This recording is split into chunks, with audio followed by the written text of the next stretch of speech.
በኢትዮጵያ ሪል ስቴት ውስጥ ሰበር መረጃ ተሰምቷል። ያልተገነባ ቤት በመግዛት ሲሰቃይ የነበረው ማህበረሰባችን አሁን በ20% ቅድመ ክፍያ ብቻ ሙሉ ለሙሉ ይጠናቀቁ ወዲያውኑ ተረከባችሁ ኑሮ መጀመር የምትችሉባቸው ቤቶች እዚህ ቅንጡ ኮምፓውንድ ውስጥ ይዘንላችሁ መተናል። ቤቶቹ ባለ 3 መኝታ ቤት ሲሆኑ በ3.4 ሚሊዮን ብር ቅድመ ክፍያ 16.7 ሚሊዮን ብር ሙሉ ክፍያን ይዘንላችሁ የመጣ ነው። የምንገኘው መሀል ለቡ መድኃኔዓለም ላይ እጅግ ሰፋፊ ባልከኒ፣ የሰራተኛ ክፍል፣ ስቶርና ዘመናዊ ነገሮችን የያዙ ቤቶች ስለሆኑ ሳያመልጣችሁ ለመግዛት ከስር ባለው ስልክ ይደውሉልን።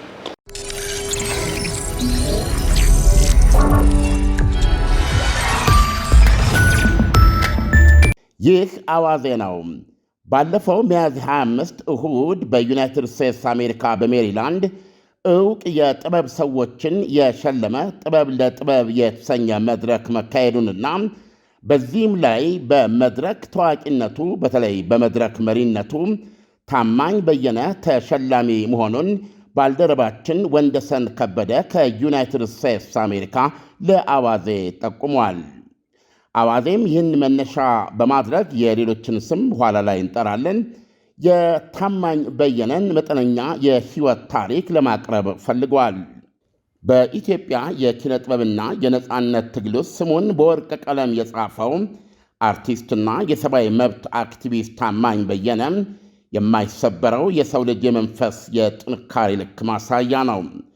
ታማኝ በየነ ሕይወቱ በኪነ ጥበብ ፍቅር ከተጠመደችበት የልጅነት ጊዜ ጀምሮ በየደረጃው በእያንዳንዱ የሕይወቱ ምዕራፍ የሚገጥመውን ፈተና በስኬት አልፏል።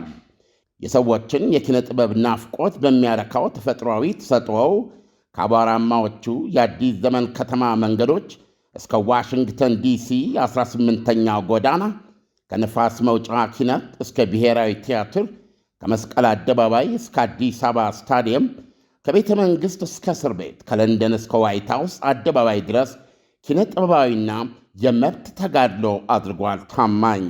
ታማኝ በሀገሩ ጉዳይ በእርግጥም እንደ ስሙ ታማኝ ነው። በኢትዮጵያ ጉዳይ ታማኝ ነው። በቤተሰቡ ጉዳይ ታማኝ ነው። ስሙም ያለ ነገር አልወጣለትም። ነገሩ እንዲህ ነው ይላሉ የእሱን ታሪክ በተለያዩ መድረክ የመሰከሩ ኢትዮጵያውያን። የታማኝ አባት አርበኛው ግራዝማች በየነ ወንዲፍራው የጎንደር ጠቅላይ ግዛት ሊቦ አውራጃ የግምጃ ቤት ኃላፊ ነበሩ። ግልጽ፣ ቀጥተኛና ለማንም ባለማጎብደድ የሚታወቁ ግራዝማች በአንድ ወቅት የውሃና ፍሳሽ ባለሥልጣን መሥሪያ ቤት ኃላፊ በነበሩበት ጊዜ የቀዳማዊ አፄ ኃይለ ሥላሴ ልጅ ልዑል አስፋ ወሰን የአንድ ወር ውሃ ሂሳብ ባለመክፈላቸው የውሃ መስመራቸውን እስከ ማስቆረጥ የደረሰ ቆራጥ ውሳኔ የወሰኑ ሰው ናቸው። እናም በአንድ ወቅት ግራዝማች በርካታ የገንዘብ ነክ ውሳኔዎች በሚተላለፍበት ቦታ ላይ በተመደቡበት ወቅት በቦታው ላይ ሆነው ጥቂት ዓመታት እንዳገለገሉ የሙስና ክስ ይገጥማቸዋል። ለግራዝማች አይደለም በሙስና መከሰስ መጠርጠሩ በራሱ ትልቅ ውርደት ነበረ። የሙስና ወንጀል ክሱ የተቀነባበረና በመንግሥት ገንዘብ አላግባብ በመጠቀም ወንጀል ተከሰሱ። ከሳሾቻቸውም የእሳቸውን ቦታ የፈለገ ሰው ያደራጃቸው ግብረ ሙሰኞች ነበሩ። ነገሩ ከረርና ግራዝማች በየነ ፍርድ ቤት ቀረቡ። የከሳሽ ምስክሮች በቦታው ተሰለፉ። ያች ቀን በግራዝማችና በሁሉም የቤተሰቡ አባል ዕጣ ፈንታ ላይ የቆመች ቀን ነበረች።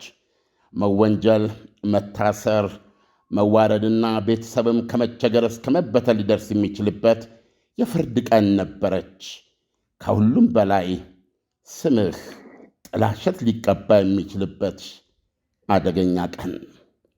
እረኛውን ምታ መንጋው ይበተናል እንዲሉ አባወራውን አስረው ቤተሰቡ ይበተናል። ይህ ሊሆን የሚችልበት ምዕራፍ ላይ ተደረሰ። ምንም የግል ንብረት የሌላቸው የጣሊያን ዘመን አርበኞች ግራዝማች በየነ ባልሰሩት ወንጀል ለፍርድ በአንድ በኩል ቆመዋል።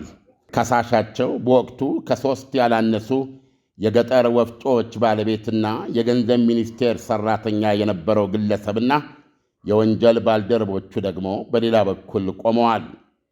በወቅቱ የታማኝ እናት በሆዳቸው ጽንስ ይዘዋል። ለቤተ ክርስቲያኑ ተማጽኖ እያቀረቡ ነው። ጭንቀት የተጫነው ፍርሃት ውጧቸዋል። አስፈሪ መጻኢ ጊዜና ያልተወለደው ዕድሉ ያልታወቀው ሕፃን በማኅፀናቸው ይገለበጣል። አንተ መድኃኔዓለም አደራህን እያሉ ይማጽናሉ። ከብዙ ምልልሶችና ችሎቶች በኋላ የመጨረሻው ቀን ደረሰ። ዳኛው ምስክሮቹን ተራ በተራ እየጠሩ ቃለ መሐላ እያስፈጸሙ ምስክርነታቸውን መቀበል ጀመሩ። ሁሉም ያልጠበቁት ነገር ተከሰተ።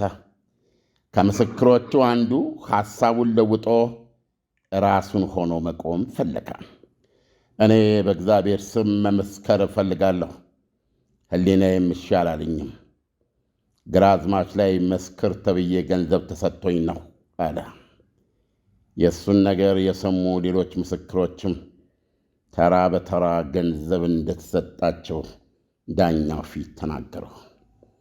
ግራዝማች በየነ ወንድይፍራው እንዲህ ሲያደርጉ አይተንም ሰምተንም አናውቅም እያሉ መሰከሩ።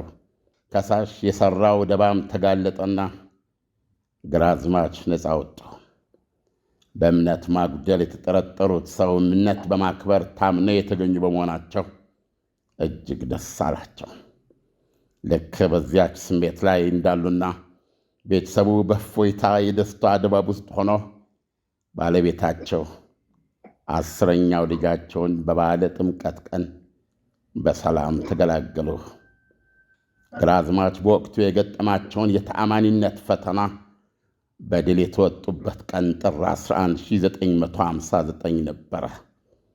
የተወለደውን 10ኛውን ልጃቸውን ከዚህ ታሪካዊ ገጠመኛቸው ጋር ያጣምሩበትን ስም አወጡለት። ታማኙ በየነ አሉት። ታማኙ በየነ በዚህ ሁኔታ ወደዚህ ዓለም መጣ። ለቤተሰቡ ታማኝ ሆነው ሰው እስከ ዛሬ ድረስ ለኢትዮጵያና ለሕዝቧ ታማኝ ሆኖ በአቋሙ እንደጸናለ። አድማጮች፣ ይህን ታሪክ ከዚህ በበለጠ በሰፋ ሁኔታ ላቀርብላችሁ ደስ ባለኝ ነበረ። ምናልባት በሌላ መድረክ በሌላ ጊዜ ሊሆን ይችላል። በታማኝ በየነ ላይ የራሱን ክትትልና ጥናት ያደረገ እንግዳ መስመር ላይ አለን። ለእኔ የቅርብ ጓደኛ እንዲሁም ሁላችሁም ኢትዮጵያን የምታውቁት ደግሞ በቁም ነገር መጽሔት ዋና አዘጋጅነት ነው ታምራት ኃይሉ። ታምራት፣ በጣም ስሜት የሚነካ ታሪክ ነው። የታማኝ ስም አወጣጥና የአባቱ የሕይወታቸው ከባድ ፈተና ልንለው እንችላለን። ከዛ ጋር ተያይዞ የወጣ ስም ነው። አንዳንድ ጊዜ ስም ሰውን ይፈጥራል። ስም ሲወጣ ታስቦበት ነው የሚወጣው። ምክንያቱም ሰው አይዲያ ነው። ሰው በመሰረቱ ሀሳብ ነው እና ስሙ ያን ሰው ሊፈጥረው ይችላል። አሁን በምናውቀው ታማኝ ላይ ዘ ሊቪንግ ሌጀንድ አስገራሚ ኢትዮጵያኒስት ስሙ አስተዋጽኦ የለውም ወይ አሁን ላለው ማንነቱ? ታምራት በጣም ትልቅ አስተዋጽኦ አለው። በቅርቢያ እንደው ታማኝ ባለፈው እሑድ እንደው ሽልማት በማግኘቱ እውቅና በማግኘቱ እንኳን ደስ ያለህ ማለት ያስፈልጋል። ታማኝ በኢትዮጵያ የኪነ ጥበብ ታሪክ ውስጥ በነፃነት ትግል ውስጥ እንግዲህ ያለው ቦታ ስም ይታወቃል እና መነሻው ቅድም በታሪክ ያቀረብከው እኛም በመጽሔት ላይ የዘገብነው ነገር ነው። ከአባቱ ታሪክ ጋር በጣም ነው የሚገናኘው። ታማኙ በየነ ነው ያሉት እሳቸው። በጣም የሚያስገርምህ አባቱ እንግዲህ በሕይወት አልፈዋል።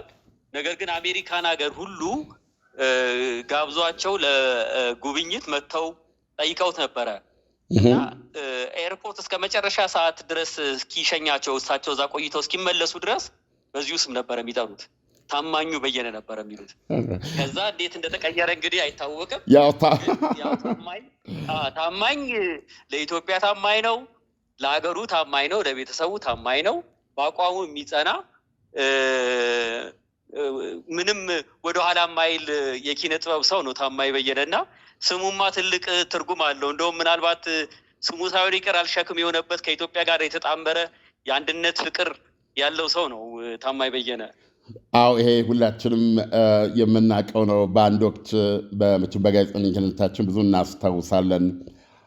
ባለሀብቱ ሼክ ሰይድ መሐመድ አላሙዲን በጣም ከሚወዷቸውና ከሚያቀርቧቸው የኪነ ጥበብ ሰዎች አንዱ ነበር። በነገራችን ላይ ታማኝ በግል ስትቀርበውም እጅግ ማሳቅ መጫወት የሚችል ነው።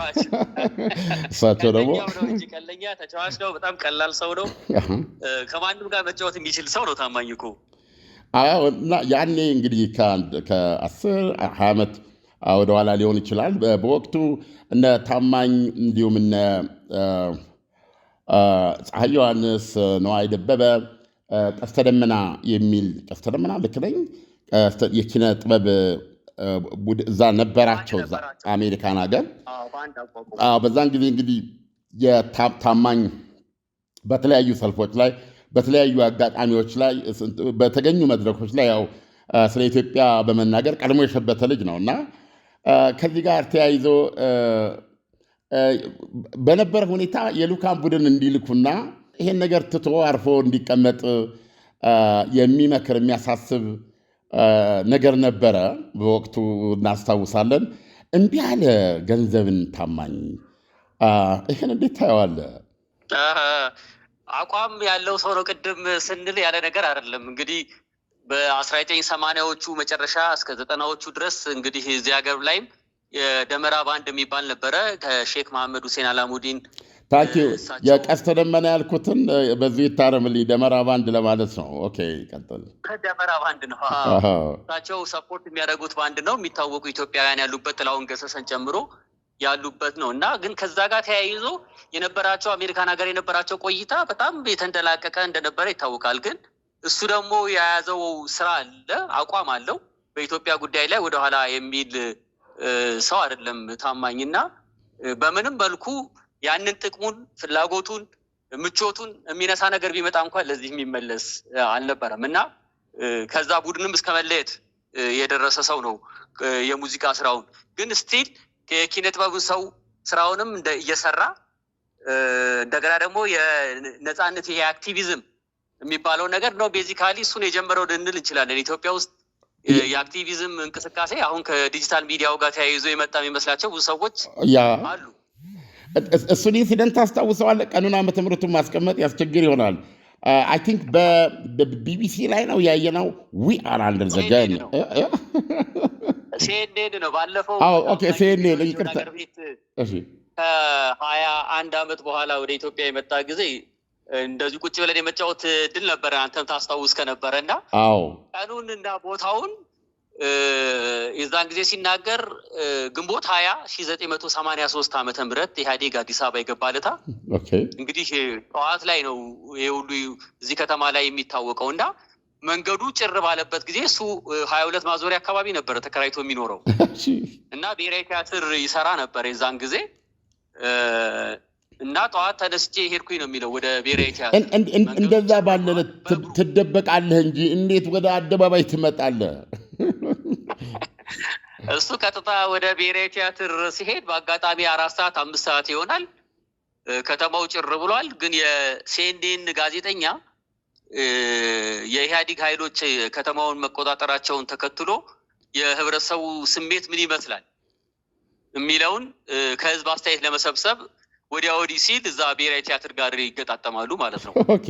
እና ሁሉም ሰው አሁን እዚህ ዩቲዩብ ላይ ሊያስታውስ ይችላል አለ አሁንም ድረስ ሀሳብ ስጡ ምን ይመስላችኋል የሚል ጥያቄ ነው ጋዜጠኛው የሚጠይቀው በእንግሊዝኛ። እና ያ እንግዲህ በጣም ታሪካዊ የምትባል ንግግሩ ነች። የዛት ግንቦት 20 1983 ዓመተ ምህረት ላይ የተናገረው we are under the gun በጠመንጃ ስር ነን። አይ ቲንክ እንግዲህ ከዛ በኋላ አሁን በምናውቀው አክቲቪስቶች የሚባሉ አሉ እና ያ ቢያንስ ኢትዮጵያ ውስጥ የጀመረው አይ ቲንክ የዛን ዕለት ነው ማለት ይቻላል አይደለም? የዛን ቀን የተጀመረ ነው። በነገራችን ላይ ቅድም ከስሙ ጋር አቋሙ ጋር የሚያያዘው ታማኝ የዛን ዕለት ግንቦት 20 የጀመረ ተቃውሞ ነው አሁን ድረስ በአቋሙ እንደጸና። በዛን ጊዜ የነበረውን ስርዓት እንግዲህ ብዙ ችግር ደርሶበታል ይታወቃል። እስር ቤት ገብቷል። ከሀገር እንዳይወጣ ተደርጓል። ወደ ሀገር ቤትም እንዳይገባ ተደርጎ እንደነበረ እናስታውሳለን። ታሪኩን የሚገርም ነው። በሌላ መድረክ በአጠቃላይ እውነቱን ለመናገር ብዙ መድበሎች፣ ብዙ ጥራዞች ራሱም ሆነ በሌሎች ሊጻፍና ልናነበው የሚገባ ሰው ነው እና ሌጀንድ ነው። ነገ ትውልድ የሚያነሳው ነው። በህይወቱ በቁሙ እያለ ሌጀንድ ለመሆን የበቃ ነው። ምክንያቱም ረጅም ጊዜ ነው በዚህ እንትኑ። አሁን የተሸለመው ግን በዚህ ጥበብ ለጥበብ በሚል በመድረክ መሪነት ነው የሚለው። ትንሽ ስለ ጥበብ ስለ እሱ የኪነ ጥበብ ህይወት ምን ልትነግረን ትችላለህ? በተወሰነ ደረጃ በጣም የሚያስገርም ነገር እንግዲህ ታማኝ የሰዎችን ታሪክ በማቅረብም በመዘገብም በተለይ በመሰነድ ደግሞ ሰናጁ ታማኝ በየነ ነው። የታማኝ ክምችት የሚባለው ብቻውን እኮ ትልቅ ቤተ መጽሐፍት ነው የሚወጣው እኮ። ግን የእሱ ታሪክ አልተሰነደም። በጣም በሚያሳዝን ሁኔታ የተለያዩ ቦታዎች ላይ ቁርጥራጭ ነገሮች ታሪኮች አሉት። ነገር ግን እኛ ባገኘነው አጋጣሚ ለጋዜጣ ለመጽሔት የምንጠቀምባቸው ነገሮች አሉ። አሁን ታማኝ አሁን እስከ መጨረሻ ድረስ እንግዲህ የተለያዩ ስራዎችን ሰርቷል። የመድረክ ሾውም እንደነበረው ይታወቃል። ግን የታማኝ ሾው የጀመረው በጣም በሚያስገርም ሁኔታ ታሪኩን ወደኋላ ስትመለከት 10 ዓመት ይሁን 12 ዓመቱ ላይ ሲኒማ ታማኝ የሚባል ፕሮግራም ነበረው። ዋት ሲኒማ ታማኝ ምን ማለት ነው? የት እንግዲህ ያው ተወልዶ ያደገበት አዲስ ዘመን እዛ ልጆቹን የሚያዝናናበት መድረክ ነበረው። የእድሜ ኩዮቹን የሀገሩን ልጆች ማለት ነው። በዛን ጊዜ 12 ዓመት ላይ ሆኖ ሲኒማ ታማኝን ያሳይ ነበር። እንግዲህ ምንድነች እቺ ሲኒማ ታማኝ? የቤቱ በረንዳ ላይ ጨርቅ ወጥሮ መብራት ከጀርባ በባቴ አስበርቶ ትርኢት ያቀርብ ነበረ እና የሰፈሩ ልጆች ሁሉ የአካባቢው ሰው ግጥም ነው የሚለው መጥቶ ይታደማል ለመመልከት። እና ያቺ ሲኒማ ታማኝ አድጋ ነው ከዛ በኋላ ወደ መድረክ መጣ። ከዛ በኋላ ወደ ኢትዮጵያ ቴሌቪዥን ህብረት ትርኢት ፕሮግራም መሪም ነበረ። ከዛ የተለያዩ መድረኮች ላይ በጣም መስራት ጀመረ። እሱ አዲስ አበባ መጥቶ ብሔራዊ ቲያትር መድረክ ላይ ሲሰራ አዲስ ዘመን ከተማ ላይ ቴሌቪዥን ገና አልገባም። ታማኝ ትንሽ መንፈሱን ሰጥቷቸዋል። መንፈሱን ሰጥቷቸዋል ማለት ትችላለህ። እና ትልቅ የመዝናኛ ፕሮግራም ነበረው እዛ። የአካባቢው ሰው ግጥም ብሎ የሚከታተልበት ነው። እንግዲህ ከዛ የተነሳ ነው ብሔራዊ ቲያትር መጥቶ ብሔራዊ ቲያትር ራሱ አንድ መድረክ ሰርቶ ሰውን በሳቅ ስለገደለው ተመልሶ ከዛ እንግዲህ ከጎንደር ነበር የመጣው እና ለአንድ መድረክ ኢትዮጵያ ብሔራዊ ቲያትር ላይ ሰርቶ ብሔራዊ ቲያትሮች ደግሞ አንለቀውም አሉ ማለት ነው። ደግ አደረጉ ነው ብለው ተመልሶ አይሄድም ብለው ከዛ በኋላ በስንት መከራ ተመልሶ ይመጣል። ሲመጣ ግን ደሞዝም አልነበረውም። ግን የዓመት በዓል ዝግጅቶችን ዝክረ ኪነ ጥበባት የሚባል አለ። እዛ ላይ በሚያቀርባቸው ዝግጅቶች የማይደነቅ ሰው የለም። ደግሞ ወጣት ነው ታውቃለህ፣ ሽቅርቅር ነው ታማኝ በየነ እና በዛ ትልቅ ሽቅርቅር ብቻ ሳይሆን ታማኝ በየነ መልከኛም ነው እና የፉል ፓኬጅ የምትለው አይነት ነው። ግን በጣም ቀጭን ነበር አይደለም ታማኝ? ያኔ ቀጭን ነው። ከማን ነው? አንድ ስዩም ነው። አንድ በጣም ስዩም ባሩዳ ዘፋኝ አለ። እሱን ይመስል ስዩም ባሩዳ ቅጥነቱን ነው የምትለኝ? አረ በመልክም በቁመናም ይመሳሰላል። ኖ ይቅርታ፣ ስዩም ባሩዳ አይደለማ። እንትና ማን ነው? ማለዳ የሚዘፍነው ልጅ እጣን ምንድን ነው ቢሉሽ እጣን ነው ብለሽ የሚለው ስዩም ልክ ለመልካቸው ወደ እነሱ ይመሳሰላሉ። መድረክ ሲመራ የኢትዮጵያ ብሔራዊ ቲያትር ላይ የእሱ ዘፈን ይዞ ሲወጣ እሱ ነበር የሚመስላቸው። ልክ ነህ። ያምታታል ሰዎችን።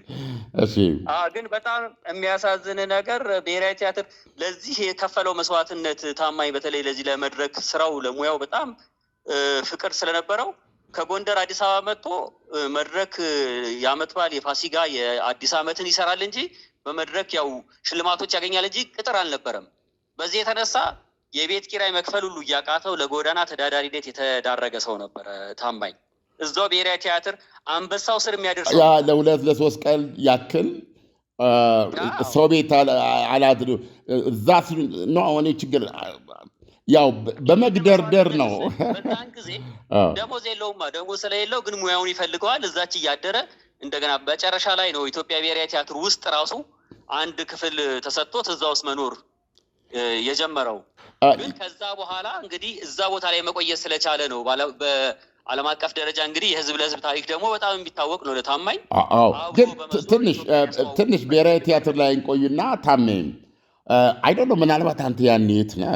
እኔ እንጦጦ አጠቃላይ የ9 የ10 የ11 ክፍል ብቻ 10 9 ተማሪ ሳለን ስለ ታማኝ እንሰማለን እና በተለይ ወይዛዝርት ወደ ብሔራዊ ቲያትር ይጎርፋሉ ነበር የሚባለው እና እውነቱን ለመናገር ትንሽ ቅናትም ነገር ነበረን እና እንዳይቀየሙኝ በተለይ ዝም ብሎ እኮ የሚወራ ነው። በኋላ በነገራችን ላይ ታማኝን አግኝቼው ኧረ እንዲህ አይነት ነገር አላስታውስም ብሎኛል።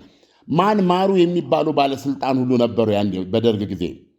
የእሳቸው እንደው አይኗ ኳስ የመሰለ ልጅ እዛ አጠፋም ያላንከራትተው ሰው የለ የሚባል ይሄን አስተባብሏል። አግኝተ ነው ምን ነበረ እዛ ብሔራዊ ቲያትር ኢቭን የንዋይን ሙዚቃ ይጫወት እንደነበር ምን ነበር ያ መድረክ የሚባለው? አንዱ እሱ ነው። ሁለተኛ ብሔራዊ ቲያትር ደግሞ የተፈጠረበት ብቻ ሳይሆን የህይወቱ አጋር የህይወቱ ምሰሶ የሆነችውንም የፈረንሳይ ቆንጆ ፋንትሽ በቀለን የሚያገኘው ብሔራዊ ቲያትር ነው። በኢትዮጵያ ሪል ስቴት ውስጥ ሰበር መረጃ ተሰምቷል። ያልተገነባ ቤት በመግዛት ሲሰቃይ የነበረው ማህበረሰባችን አሁን በ20% ቅድመ ክፍያ ብቻ ሙሉ ለሙሉ ይጠናቀቁ። ወዲያውኑ ተረከባችሁ ኑሮ መጀመር የምትችሉባቸውን ቤቶች እዚህ ቅንጡ ኮምፓውንድ ውስጥ ይዘንላችሁ መተናል። ቤቶቹ ባለ 3 መኝታ ቤት ሲሆኑ በ3.4 ሚሊዮን ብር ቅድመ ክፍያ 16.7 ሚሊዮን ብር ሙሉ ክፍያ ነው ይዘንላችሁ የመጣ ነው። የምንገኘው መሀል ለቡ መድኃኔዓለም ላይ እጅግ ሰፋፊ ባልከኒ፣ የሰራተኛ ክፍል፣ ስቶርና ዘመናዊ ነገሮችን የያዙ ቤቶች ስለሆኑ ሳያመልጣችሁ ለመግዛት ከስር ባለው ስልክ ይደውሉልን። እዛ ብሔራዊ ቲያትር ነው ትልቅ ቤቱ እኮ ነው ለታማኝ ብሔራዊ ቲያትር ብዙ ነገሩ ነው እና የዛን ጊዜ ዝክረ ኪነ ጥበባት መድረክ በሚመራበት ጊዜ ተመሳሳይ አይነት ፕሮግራም ራስ ቲያትር ይካሄድ ነበረ። እነ ንዋይ ደበበ፣ እነ ፀሐዬ ዮሐንስ፣ እነ ሻምበል በላይነህ ያሉበት የዛን ጊዜ እና ፉክክር አለ እዛም እዚህም እና 77 ዓመተ ምህረት ላይ ምንድነው የሆነው? መድረክ ሲመራ ብሔራዊ ቲያትር ላይ ታማኝ እንግዲህ በጣም ፈጣን ተናጋሪ ነው። ንግግሮቹ የሚስቡ ናቸው፣ ግጥሞች ናቸው። በመሀል ደግሞ ይዘፍናል። ዘፈኖቹን ሁሉ ያመጣልሃል እና የተለየ መድረክ የማስተዋወቅ ችሎታ ነው ያለው እና በመሀል ሲዘፍን የዛን ጊዜ ታዋቂ ከነበሩ ዘፈኖች አንዱ ያው የንዋይ ደበበ የጥቅምት አበባ ነው። እሸት በላሁኝ እሸት በላሁኝ ነው እና እሱን መድረክ ላይ እያስተዋወቀ ታማኝ ሲጫወት ተመልካቹ ራሱን አያውቅም። ወደ መድረክ ሲወጣ አንዳንዶቹ አንገታቸው ላይ ያለውን ወርቅ ሁሉ እያወጡ ታማኝ አንገት ላይ ያስራሉ። እና ይሄ ወሬ ንዋይ ደበበ ጋር ደረሰ። እዛ ራስ ቲያትር ላለው ማለት ነው። ንዋይ ደበበ ጋር ሲደርስ ንዋይ ለካ ዋናው ሰውዬ ሆኖ እሸት በላሁኝ እየዘፈነ ወርቅ የለም አንገት ሀብል። እና ያንን ሰምቶ እኛ እዚህ እሸት በላሁኝ እንላለን፣ በእኛ ዘፈን ወርቅ የሚያገኙት እዛ ብሔራዊ ቲያትር ወርቅ ይሸለሙበት። የሚገርም ነው። እንዳልከው በመድረክ መሪነቱ በኋላ ላይ በቴሌቪዥንም መጥቷል።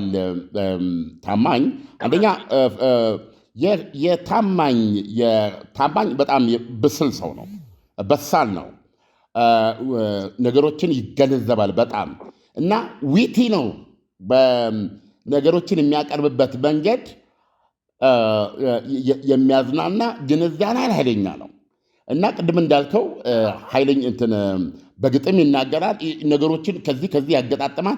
በተለይ የሙዚቃ ስራዎችን ገጣጥሞ የሚሰራው ነገር ሪሊ አሁን እንግዲህ ካለፈ በኋላ ልክ እንደ ማይክል ሙንዋክ አሁን ደጋግመህ ታየዋለህ። መጀመሪያ ያንን የሰራ ጊዜ ግን ሌላ ታሪክ ነው እና ይሄ ነው ትልቁ የእሱ ክህሎት ይመስለኛል። ታሜ ይሄ መድረክ መምራቱ ላይ አዲስ ነገር ይዞ ነው የመጣው። አይዶን ነው አዲስ አበባ ዩኒቨርሲቲ ያሉ የነኚህ ስነ ጽሁፍ ተማሪዎች ጥናት ይስሩ አይስሩ አላውቅም፣ እንደዚህ አይነት ነገሮች አሁን አልፎ አልፎ ባለፈውም ነፍሱ ይማረውና ነፃነት ወርቅነህ የእሱ አድናቂ ነው። የእሱን የድሮ ስራዎች ሰርቶ እዚህ ዩቲዩብ ላይ ተመልክቻለሁ። በፍጥነት የሚናገር ቃላቶች የሚገጣጥምበት መንገድ፣ ከፍቅር ጋር የሚያያይዝበት መንገድ ከዘፈን ጋር ደግሞ አብሮ ይዞት ነው የሚመጣው። የዛን ጊዜ እኮ በቃሉ ይባል ነበረ፣ ወደ መውደር ሲታጠፉ ለማስተዋል ቅድሚያ ይስጡ። የታማኝ ንግግር ነው። ምን ብላል? በፍቅር ሆድህ ከደረቀ መድኃኒቱ የእንግሊዝ ጨው እንጂ ዘፈን ማንጎራጎር አይደለም ይልሃል። እንዲህ አይነት ነገሮችን እዛው መድረክ ላይ መፍጠር የሚችል ሰው ነው። አይ ቲንክ በሱ ደረጃ አሁን መድረክ እንደዛ ጥላሁን እልፍነህ በተወሰነ ጊዜ ከሙዚቃ ጋር አድርጎ ይመራ ነበረ፣ ግን ታማኝን መተካት የተቻለ አይመስለኝም በመድረክ። አሁን ስለ እውነት ነው የምንናገረው። እዚህ ላይ በኢትዮጵያዊነቱ ባለው ፋይዳ ላይ ነው እንደ ጓደኛ ወይም እንደሚያውቁት ሰዎች ሆነን አለ የምነጋገረው። እንግዲህ ከሱ በፊት የመድረክ ማስተዋወቅ ስራን የሰሩት ቅድም የጠቀስኩልን ስዩም ባሩዳ የአንደኛ ክፍለ ጦር የክቡር ዘበኛ አስተዋዋቂ ነበር። ወደኋላ ብዙ አሉ። የመድረክ ማስተዋወቅ ብለን የምናውቀው ያንን ነው። እኛ አለ ታማኝ ከመጣ በኋላ ግን የመድረክ አስተዋዋቂነት ስራ አንዳንድ ጊዜ ሱፐርስታርነት አልሆነም ትላለህ። ለምሳሌ የዘፋኝን ያህል የሚታወቅ የለም። እውነቱን ለመናገር እንደ ዘፋኝ ውስጥን የሚሰረስር የለም፣ ልብን የሚጠልፍ የለም አይደል?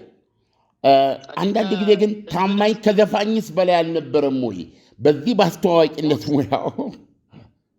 ከህዝብ ለህዝብ እኮ መልስ በኋላ ሮሃ ባንዶችም ያው ዘፋኞችን ብቻ ይዘው ነበረ የተለያየ መድረክ የሚሰሩት፣ ወደ ውጭ ሀገርም የሚሄዱት። ከህዝብ ለህዝብ በኋላ ግን ታማኝ በየነ የሮሃ ባንድ አባል ነበረ። መድረኩን የሚቆጣጠር መድረኩን የሚሰራላቸው ማለት ነው። እና በአሜሪካ የተደረጉት የሮሃ ባንድ ጉዞዎች ላይ ልክ እንደ ነዋይ ደበበ፣ እንደ ፀሐዬ ዮሐንስ፣ እንደ ጥላሁን ገሰሰ ታማኝ በየነ በሚገኝበት እየተባለ ፖስተር ይለጠፋል። ኤግዛክትሊ ልክ ነው። እና ዘፈኑ ብቻ ሳይሆን ያንን መድረክ ራሱ ታማኝን ለማየት በጣም ሰው ይመጣ ነበረ። እሱም የዛን ጊዜ ያገኘ የነበረው ክብር፣ ዝና በጣም ከፍተኛ ነበረ። ያ እና ህዝብ ለህዝብ አስተዋጽኦ አድርጎለታል። የዛን ጊዜ የከፈለውን መስዋዕትነት ደግሞ እንደው እንደ ዛሬው ዲጂታል ሚዲያ በስፋት ስላልነበረ ነው እንጂ የህዝብ ለህዝብ የሚባለው የኢትዮጵያ የባህል የልዑካን ቡድን በብዙ ሀገሮች ላይ ለአራት ወር ያህል ዞሮ ሙዚቃን ያቀረበው እና አሜሪካ ሲደርስ ግን ሊቋረጥ ነበረ። የተወሰኑ ኪነጥበብ ሰዎች፣ ሙዚቀኞች በመጥፋታቸው የተነሳ እንደ ልክ ነህ። ከዛ ምን ሆነ? ቀጥል። ይቅርታ ቀጥል።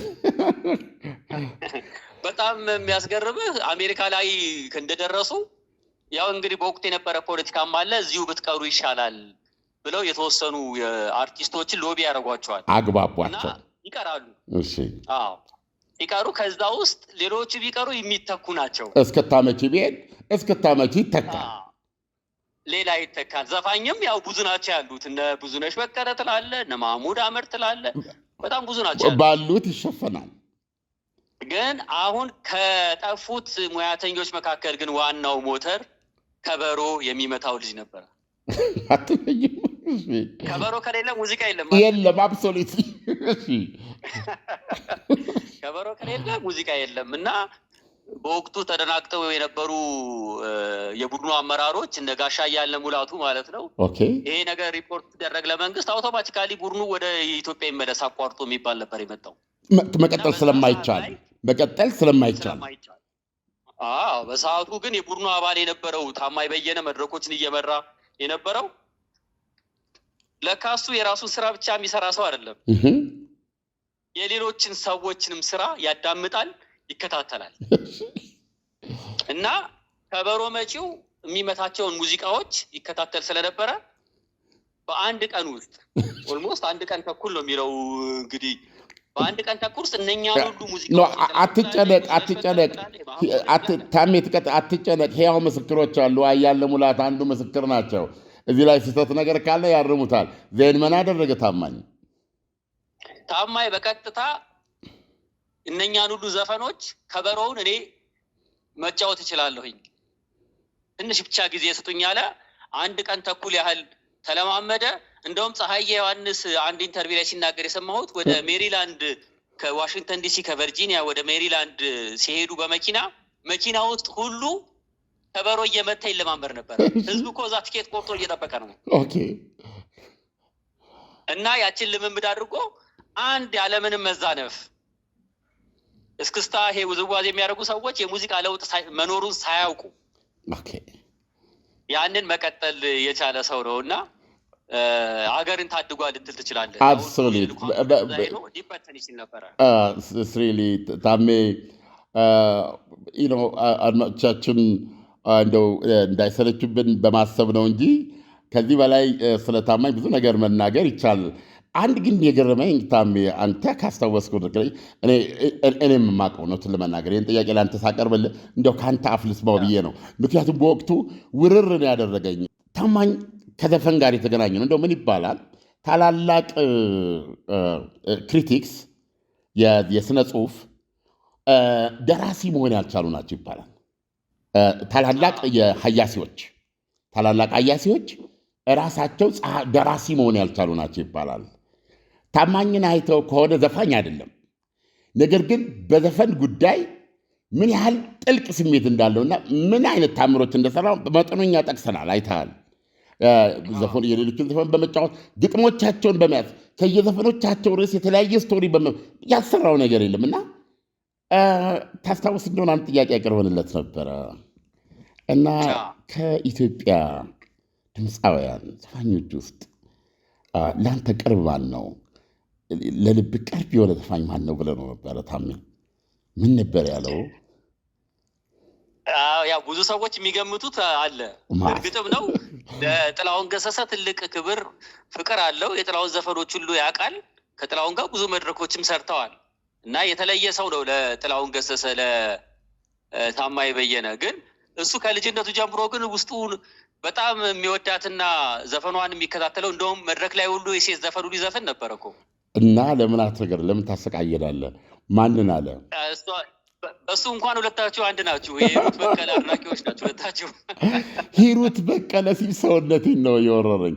አንተ ጸጉር ሰሪ ለምን አሳምርከው ይህንን ሸጋል የኔ ካላደርከው ጸጉሩን አሳምሮን እንደ ጎዳና በተወሰነ መንገድ እንደ ጎዳና ጸድ ሲል አስተዋቂው ቀጭኑ ታማኝ በየነ በአይነ ውልብ አይልም አፍሮ ዋው ሁሉ ያውቃቸዋል። በጣም ነው የሚወዳት እና ድሮም ጀምሮ ነው ገና አዲስ አበባ ከመምጣቱ በፊት ሁሉ በሬዲዮ የእሷን ዘፈን ነበር ሲከታተል የነበረው። ከዛ እንደ ድል ሆኖ በዚህ በመድረክ ስራው ከሁሉም ጋር አብሮ መድረክ ላይ የመቆም እድል ገጥሞታል። በመጨረሻ እንግዲህ እንደዋዜ እንኳን ደስ አለህ ልለው ፈልጋለሁ ለሽልማቱ። ታሜ ግን አንተ መቼም እግርህ እስኪቀጥን ተጓዥ ነህ እና አሜሪካ ብዙ ተመላልሰሃል። ታማኝ ቤት ጎራ አላልክም እንዴ? እንደ አንድ የስነ ጽሁፍ ማህበረሰብ እንዴት አንልም? አሜሪካ የደረሰ ሰው ታማኝ ቤት ሳይጋበዝ ያበሻ እንጀራ ሩቅ ነው አለምነህ። እዛ ስትደርስ እዚህ እንደ ልብ በየቤቱ ቢገኝም የኢትዮጵያ እንጀራ ሁሉ የምትጋበዝበት ቤት ነው፣ ቁርጥ የሚቀርብበት ቤት ነው እና የኪነ ጥበብ ሰዎች ሁሉ ባሉበት ተጋብዘናል። ባለፈውም ልጁን የሁለተኛ ደረጃ ሲመርቅ ትልቅ ዝግጅት ነበረ። መለስተኛ ኮንሰርት ነበረ ብያለሁ። ብለኸኛል። የቀረ አርቲስት አልነበረም ነው ባለሳሳት በሰማይ ነፍሱን ይማረውና መቼስ ምን ይባላል ማዲንጎም ነበር እንዴ? ነው አልነበረም? ማዲንጎ አልነበረም። እሺ ማህሙድ ነበረ።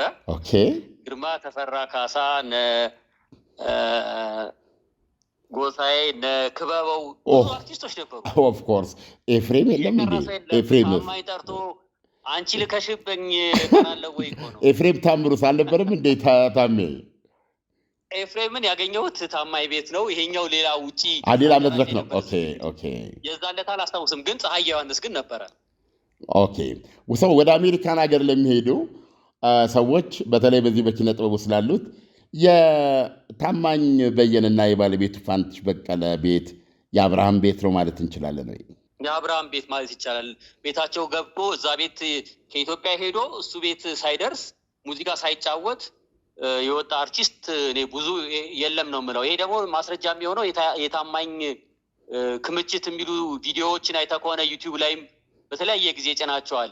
አይደለም ዛሬ ለመጀመሪያ ጊዜ አሜሪካን ሀገር የሄዱ የኪነ ጥበብ ሰዎች የዛሬ 20 ዓመት የነበራቸውን መልክና ቁመና ሁሉ ታገኛለህ እሱ ቤት ሲጫወቱ እና ደግሞ ነፃ ሆነው ነው የሚጫወቱት። አንዱ ሙዚቃ እያነሳ ሌላኛው እየተቀባበሉት የሚያደርጉት ነገር በዚህ መቼም የታደለ ነው ታማኝ በየነ። የሁሉንም ታሪክ የሰነደ የያዘ ሰው ነው። ዝም ብለህ እነኚህን ነገሮች መመልከት ብቻ በጣም የመንፈስ እርካታ ይሰጣል ስለ አርቲስቶቹ። ታሜ በሌላ መድረክ ሪሊ ፈጥረን ብዙ እንነጋገራለን። በጣም ላመሰግን እወዳለሁ። ምክንያቱም እንደዚህ አይነት ለሀገራቸው ለኪነ ጥበቡም ለሀገራቸው ፍቅርም እድሜያቸውን፣ ወጣትነታቸውን፣ እድላቸውን፣ ገንዘባቸውን፣ አቅማቸውን፣ ስሜታቸውን ኢቭን ህይወታቸውን አደጋ ውስጥ ሁሉ ጥለው የወጡ ሰዎችን የሚያስተውል የሚመዘግብ ፐርስፔክቲቭ ሰጥቶ የሚያስቀምጥ የተደራጀ ኢንስቲትዩት ወይም አሰራር በሌለበት ሁኔታ አንዳንድ ጊዜ ስሜታቸው ሊጎዳ ይችላል እና በዚህ አጋጣሚ አገር ታስታውሳለች ለማለት ወዳለው። ለታማኝ እንኳን ደስ አለህ እላለሁኝ። በተለይ ደግሞ ባልደረባችን ከአሜሪካ ወንደሰን ከበደ አልባሽም ነው እውነቱን ለመናገር እንደው ሰው በመጣ ቁጥር ስቲችን ጫማ እንደው ላለም ለሞክሩለት መቼም የሚለኝ ነው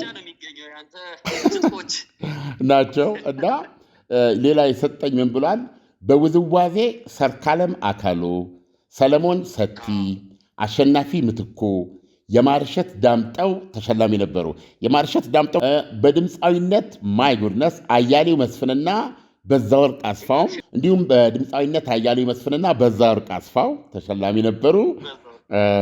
አያሌው እንዲሁም ደግሞ በዛወርቅ በጣም በስሜታችን ውስጥ ትልቅ ቦታ ያላቸው ናቸው። በሙዚቃ መሳሪያ ተጫዋችነት ሰላሜኖ ወልደ ማርያምና ፋንታውን መልሰላ ሰላም ቅድም አንስታል። እሱን ሮሃባድ ከነ ጆቫኒ ጋር ከነ ዳዊት ይፍሩ ጋር ያለ ጊታሪስት ነው። የታወቀ ሙዚቃ መሳሪያ ተጫዋች ነው። ዋው! ጥበብ ለጥበብ መድረክ በእውነት አዘጋጆቹ አንዷ ኩሪባቸው ናት። ኩሪባቸው ታውቃለህ፣ በስክስታ ይቻ አንገቷ መዘዞ የሆነና ወደ ጎን ስላንት አድርጋ አይኗን ወደ ቀኝ ብዙ ጊዜ ሀገር ፍቅር ታድም ያለው እሷን ለማየት እሷና ብሩክ የሚሉት ልጅ ሪሊ ሌጀንድ ናቸው በዛ ውስጥ። ይሄ አሜሪካን ሀገር አጠፋቸው ነው ያርጅተናል። አሁን በጣም የምትገርም ባለሙያ ናት። እሷና ሌሎች ወሬ ያዘጋጁት ነው። በቲያትር ሰብለ በርሱማና አበባ አዲስ ካናዳ ነው ያለው። አበባ አዲስ ይቅርታ ይምታታብኛል፣ አድማጮች ይቅርታ እንዲያደርጉልኝ ይጠይቃለሁ። ብዙ ጊዜ ይሳሳታለሁ። ስለ አበባ አዲስ የሰራውን የምታስታውሰዋለህ? አይዶን ነው አበባ አዲስ የትኛው እንደሆነ። ብሔራዊ ቲያትር አበባ አዲስ የሚባል የኪነ ጥበብ ሰው እንደነበረ አስታውሳለሁኝ፣ ግን እሱ ይሁን አይሁን አላውቅም። ይኸኛው በቲያትር ነው የሚለው ያለ ሰው ከሆነ አበባ አዲስ በቲያትር አለ፣ ተሸላሚ ነው። እና ምናልባት እኔ ተመሳሳይ ስም ይሄን አልፈዋለሁ። ሌላ ጊዜ በሌላ አጋጣሚ ልናሳይ እንችላለን። እንግዲህ በመድረክ መሪነት ደግሞ ያው እስካሁን የተናገርንለት ታማኝ በየነ ተሸልመዋል። የዓመቱ ልዩ ተሸላሚ ድምፃዊ ቴዎድሮስ ታደሰ ይላል ታምራት። ለሳቅ ለጨዋታ እዚህ ምን ጎደለሽ። ሪሊ በጣም የተዋጣለት መድረክ ነው። በእኔም እድሜ ውስጥ ያለ ስለሆነ እኔም ትንሽ ትዝታ ውስጥ ነኝ። ታሜ አመሰግናለሁ። መልካም ምሽት። ይህ አዋዜ ነው። በኢትዮጵያ ሪል ስቴት ውስጥ ሰበር መረጃ ተሰምቷል። ያልተገነባ ቤት በመግዛት ሲሰቃይ የነበረው ማህበረሰባችን አሁን በ20% ቅድመ ክፍያ ብቻ ሙሉ ለሙሉ ይጠናቀቁ። ወዲያውኑ ተረከባችሁ ኑሮ መጀመር የምትችሉባቸውን ቤቶች እዚህ ቅንጡ ኮምፓውንድ ውስጥ ይዘንላችሁ መተናል። ቤቶቹ ባለ 3 መኝታ ቤት ሲሆኑ በ3.4 ሚሊዮን ብር ቅድመ ክፍያ 16.7 ሚሊዮን ብር ሙሉ ክፍያን ይዘንላችሁ የመጣ ነው።